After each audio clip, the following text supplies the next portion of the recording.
What's going on, guys? I'm going to talk today about the human rights situation in Venezuela and the food crisis as well as the medicine crisis. Okay, it is being ran by a guy named Nicolas Maduro, and he does not know what he's doing. Plus, he's evil and corrupt, just like Hugo Chavez was evil and corrupt and didn't know what he was doing. Okay, in the hospitals right now in Venezuela, there is an extreme shortage of basic medicine. And basically, when a patient in a Venezuelan hospital dies, all the doctors can do is comfort the patient so the patient can die peacefully, at least mentally peacefully, because there is such a shortage of basic medicine. Okay, if you go to the store, like to the pharmacy or to the department store, there's almost no toothpaste or toothbrushes. And also, there is lines for days, or not for hours. You may wait 12 hours in line at a supermarket and not have any flour, not get any sugar, not get any water, any bottled water.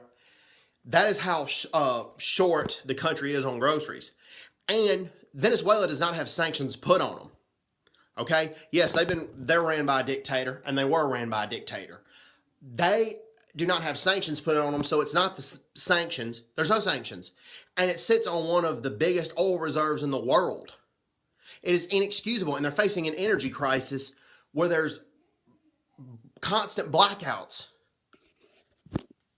They have that. And it's crazy. I mean, it should not be going on. And Nicolas Maduro, okay, the opposition party won the election for Congress. And the reason that they did is because it is so bad and corrupt there right now that Nicolas Maduro and Hugo Chavez's party could not even steal the election. They couldn't even cheat. They're under that bad of opposition right now. So what Maduro did was he hijacked the Supreme Court. And they are all his political appointees, and the Venezuelan Supreme Court does not interpret the Venezuelan law. They basically just let Maduro do whatever he wants to do. And Maduro also sends colectivos out there, which are basically street gangs, and they intimidate people, beat people up for speaking out, mug them for speaking out. He'll send them out riding on motorcycles to go threaten and intimidate people. That's what's going on in Venezuela right now. And Human Rights Watch was able to go down there, and they were able to sneak some cameras in the lines at the supermarkets and into the hospitals. And you saw the shortage of medicines. You saw the patients dying. They went to the mental health facilities and the psychiatric wards. And all basically the psychiatrists can do is lock the patients up, like in a jail, because they don't have the drugs for mental health. And also, there were lines for the supermarket.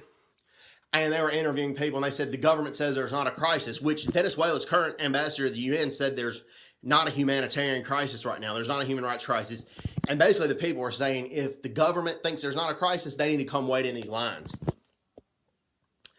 And many of these Venezuelan government officials are living the high life. And fortunately, Senator Marco Rubio's taking action on this.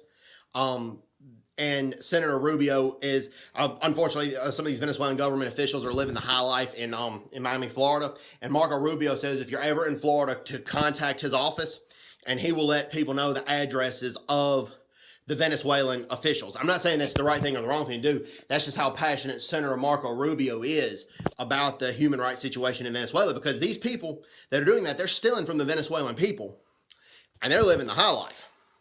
And Rubio did this on the congressional floor. Like I said, I'm not saying I'm endorsing it. I'm not opposing it. This is just what's going on.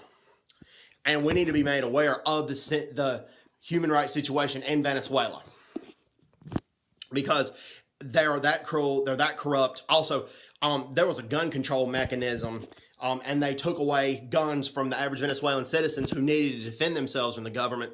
Well, Venezuela's bankrupt right now, but they spent over $50 million setting up these facilities to confiscate people's guns. Never mind that the country is bankrupt, and they're eliminating opposition. They're arresting opposition. Even if the opposition goes into exile, there are some Venezuelan people in Peru right now from the opposition, and there are reports that the Venezuelan government's still harassing and stalking them while they're in Peru. Oh yeah, that's going on. So he's being made aware of that.